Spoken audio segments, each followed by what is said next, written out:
Four people were taken to hospital early this morning following a two-vehicle crash near Kitscoty. It happened around 3:45 on Highway 16 at Range Road 32. Police say the driver of a black Ford pickup rear-ended a smaller car, causing significant damage. Now, there were three people in the car and one person in the truck. All were taken to hospital with non-life-threatening injuries. Now, alcohol is believed to be a factor and charges have yet to be determined. Cold Lake RCMP are still looking for whoever's responsible after a man was shot and stabbed in a rural location. Now, this happened on March 4th around 8 p.m. Police found a 24-year-old St. Albert male with gunshot and stab wounds. Now, police say the violence may have followed an altercation earlier in the Cold Lake Walmart parking lot. The victim was taken to the Cold Lake Hospital in his own truck by a Good Samaritan. He was treated for serious but non-life-threatening injuries. The male had been brought into Cold Lake Health Center and was being treated for a gunshot wound to his leg and a stab wound to his upper torso. After investigating, police believe this was not a random act and the victim and the attacker may have known each other. Now, they were asking for people to step forward with information. Any information they can provide. If they did see any kind of an altercation, even at the Walmart parking lot or within the city, because as they drove from Walmart to where the incident happened, if they saw any kind of erratic behavior, any kind of information that can be provided would be much appreciated. The victim was transferred to the University Hospital in Edmonton and is expected to recover. Anyone with information is asked to call Cold Lake RCMP at 780-594-3302 or Crime Stoppers.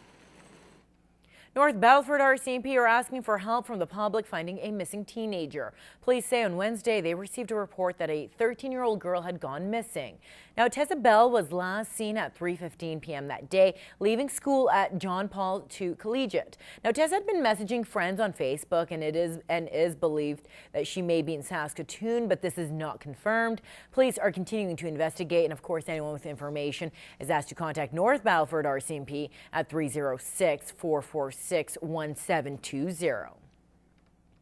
Well, as we first showed you last night in our Healthy Living segment on Newcap News, a local woman shared her story on weight loss surgery. Now, she traveled to Mexico for the procedure, but what she thought was a quick fix caused her to completely lose her appetite. Now, Anna Stanslow spoke to the medical tourism agency involved and explains the other side of the story in part 2 of our series.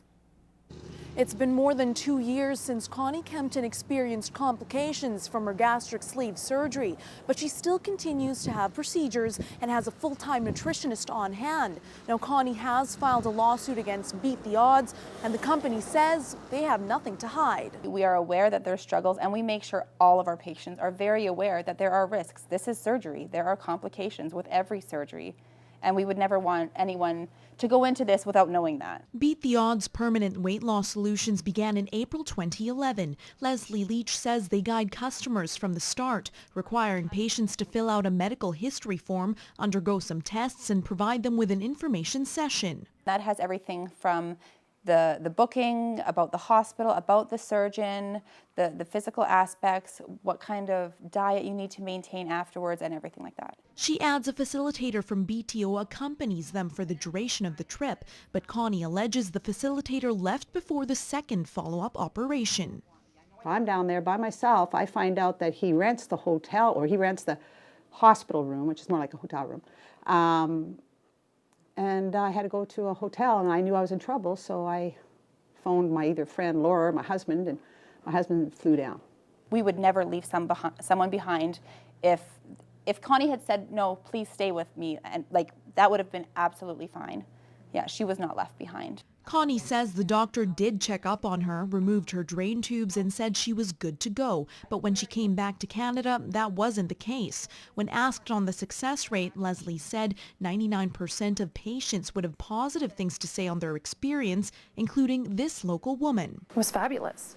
I couldn't have asked for better health care ever. It was the best thing I ever did, and if I had to do it all over again, I would. Before the weight loss surgery, Joanne McGarry weighed 325 pounds. Today, she weighs 248, saying it was a life-changing experience. It's very hard going up the stairs. I would be wheezing by the time I got to the top. I was doing this for me, not for anybody else, and I wanted my life back.